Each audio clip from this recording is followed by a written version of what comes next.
یہ ایک جھٹکا ہے. اصل صرف اللہ کا ذکر ہے، اس کا علاج اور کوئی نہیں.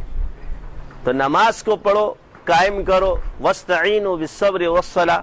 لازمی بات ہے کہ یہاں سے حاجات کی نماز مراد ہے کہ اللہ تعالیٰ سے مدد مانگو نماز کے ذریعے.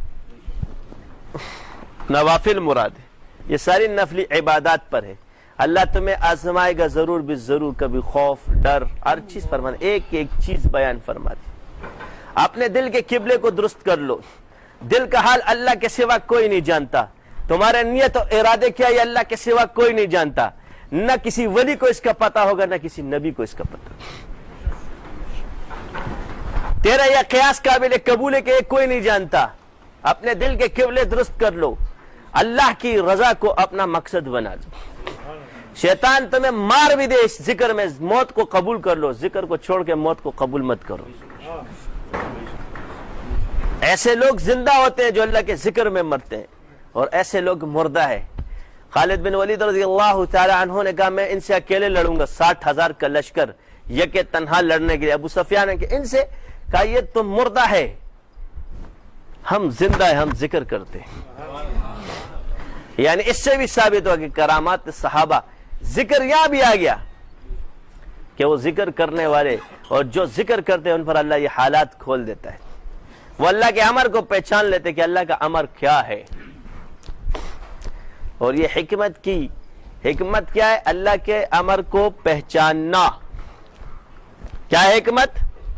اسرار کو پہچاننا. اللہ کا امر اس وقت کیا ہے یہ پہچاننا.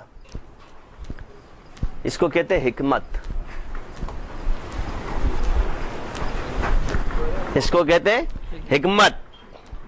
اور یہ علم حکمت کب ہوگا؟ یہ ذکر کے بغیر ممکن نہیں ہے. حق کیا ہے کہ تمہارے حق کے بارے میں تمہیں پتہ، حق الیقین ہو جائے. حق الیقین، جب تم حق سے جڑو گے تو تمہیں یقین کا پتہ چلے گا نا کہ واقعی بات اللہ کی طرف سے. تو ایک بات میری یاد رکھو، کل کی خبر اللہ کو، پیٹ میں کیا ہے اللہ کو. اب لوگ کہیں گے کہ بھائی اللہ کو، تو اللہ ما فوق الاسباب ہے، ہم ما تحت الاسباب ہے. ہمیں تو یہ اسباب کس نے بنائے؟ آج اگر سائنس ہے تو اس کو کس نے بنایا؟ یہ پہلے کیوں نہیں تھا؟ تو یہ بھی تو اللہ ہی بتا رہا ہے تمہیں. یہ تو مخلوق کی طرف نہیں جا رہا، کیونکہ الٹرا ساؤنڈ کی مشین تو آج بنی ہے. یہ 1400 سال پہلے کیوں نہیں بنی؟ تو بتایا کس نے؟ بنایا کس نے؟ تم تو ذریعے کو مان رہے ہو، ذریعے کو مت. ذریعہ بنایا کس نے؟ تو اللہ نے فرمایا کہ میرے علاوہ کوئی نہیں جانتا. تو سفر پڑھو. تو اس وقت نبیوں کے دور میں یہ چیز نہیں تھی، آپ کے دور میں آ گئی.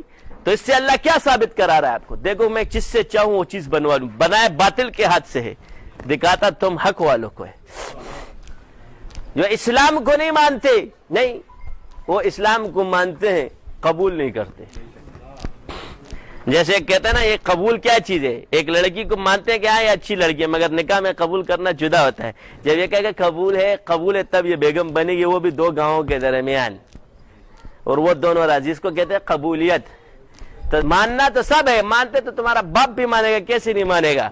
ہماری چیزیں ہم سے چھین کر ہم ہی پر استعمال کر دی. اس سے آپ علیہ السلام حکمت مسلمانوں کی گمشدہ میراث ہے. تو آپ اپنے بزرگوں کو طریقوں پر چلے.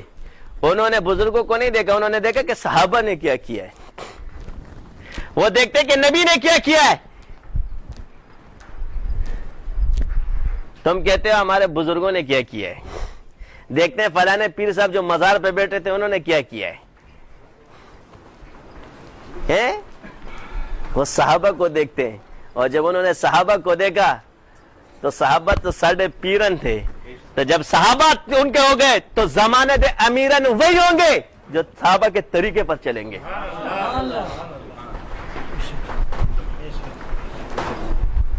اور یہ چیز انہوں نے پڑھی. یہ ترقیاں انہوں نے اسلام سے پہلے نہیں ملی، بعد میں ملی. صحابہ نے ایمانداری سے تجارت کی. آج چین پوری دنیا میں غالب ہے. کیوں ہے؟ صحابی ہے. سعد بن ابی وقاص رضی اللہ تعالیٰ کی سنت تھی، آپ نے وہاں پر تجارت فرمائی. اور آج پوری دنیا میں چائنا غالب ہے کہ نہیں ہے؟ ستارے سورج کے سامنے ماند پڑتے ہیں، اندھیروں میں تو ستارے جگمگاتے ہوئے نظر آتے ہیں. یہ مدینے میں آپ کو ان کا فیض نظر نہیں آئے گا، کیونکہ وہاں سورج خود مدفون ہے. لیکن دنیا میں جہاں جہاں نہیں ہے تو وہاں ستارے جگمگاتے. اندھیروں میں ستاروں کی روشنی دیکھو, اندھیروں میں ستاروں کی روشنیاں دیکھو. اطاعت کی ہے صحابہ نے, یہ نہیں دیکھا کہ فلانا کس طرح ہے, حکم دیکھا ہے حضور کا, اگر فاسق ہے تو پھر بھی اطاعت کیے, شریعت میں کیے. آپ کیا دیکھتے ہو, بزرگ کہتے ہیں بالکل متقی. کون سا تقوی ہونا چاہیے تھا, یہ کون سی بزرگی ہے کہ آپ کا فعل صحابہ کے خلاف جا رہا ہے. کفار اس پر عمل کرے, پوری دنیا کے امیر بن جائے, تم لوگ ذلیل ہو, تو یہ تمہارے اپنے طریقے. تجارت کس کی سنت ہے؟ صحابہ کی, انبیاء کی. کون غالب ہے آج؟ میں تمہیں زمانہ بتا رہا ہوں, کیونکہ تم لوگوں نے ذکر چھوڑا ہے اور میں نے ذکر کیا, اس لیے مجھے اللہ نے دکھایا ہے.